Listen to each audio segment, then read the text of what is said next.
రాష్ట్ర ప్రభుత్వంలోని అన్ని స్థాయిల్లో అవినీతి జరుగుతోందని ఆరోపించారు బీజేపీ ఎమ్మెల్యే హరీష్ బాబు. కళ్యాణ లక్ష్మి పథకం కోసం 7,000 లంచం ఇచ్చానని ఓ బాధితురాలు ఎమ్మెల్యేనే నిలదీసిందన్నారు.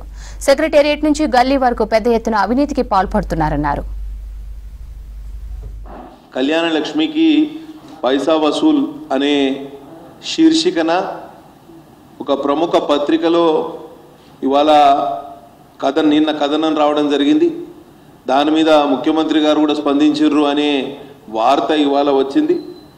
7,000 రూపాయలు ఒక కాంగ్రెస్ నాయకునికి, తంగలపల్లి గ్రామానికి చెందిన చంద్రకళ అనే మహిళ, రాజన్న సిరిసిల్ల జిల్లా వేములవాడ నియోజకవర్గం తంగలపల్లి మండల కేంద్రానికి చెందిన చంద్రకళ అనే ఆవిడ మహిళ 7,000 రూపాయలు ఒక చోటా లీడర్, ఒక గల్లీ స్థాయి కాంగ్రెస్ నాయకుడు, ఆయన సోషల్ మీడియా కోఆర్డినేటర్గా చలామణి అవుతున్నాడు. ఆయనకి 7,000 రూపాయలు ఇచ్చి కళ్యాణ లక్ష్మిలో